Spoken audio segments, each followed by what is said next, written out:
আপনারা কি রেডি? হ্যাঁ, আমি রেডি। অবশ্যই আমাদের 18 কোটি মানুষ রেডি। দাদারা কি রেডি? হ্যাঁ, রেডি থাকেন। অবশ্যই আগামীকাল 18ই নভেম্বর 2025-এ রাত 8টার সময় বাংলাদেশ জাতীয় ফুটবল দল বনাম ভারত জাতীয় ফুটবল দলের মধ্যকার ম্যাচটি বা এএফসি কাপের গুরুত্বপূর্ণ ম্যাচ অনুষ্ঠিত হতে যাচ্ছে।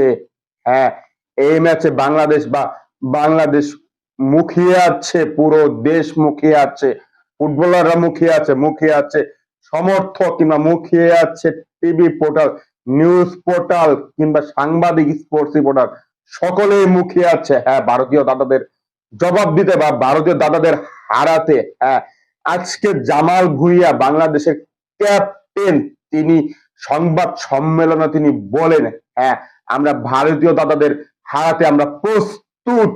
হ্যাঁ, তিনি বলেন এবার আর ছাড় নয়, এবার আমরা দেখিয়ে দেব। হ্যাঁ, তিনি বলেন যে না, এই বছর আর খেলা নেই, এইটা একটি ঐতিহাসিক ম্যাচ। আমরা এর পরে বা এই ম্যাচ বা 18 তারিখের পরে ভারত ম্যাচ পরে আমরা অনেক দিন বসে থাকবো। অতএব এই ম্যাচটা অতি গুরুত্বপূর্ণ, বিশেষ করে এএফসি কাপে এগিয়ে যেতে বা সেরা 1-2-এ থাকতে। হ্যাঁ, এই ম্যাচ গুরুত্বপূর্ণ। এই ম্যাচ আমরা জান প্রাণ দিয়ে লড়বো। অন্তত আমাদের যেহেতু মাঠে খেলা কিংবা বলা চলে ঢাকা জাতীয় স্টেডিয়ামে খেলা, অবশ্যই ভারতকে বা দাদাদের বা কলকাতা ভারত দাদাদের অবশ্যই যোগ্য জবাব দেওয়া হবে।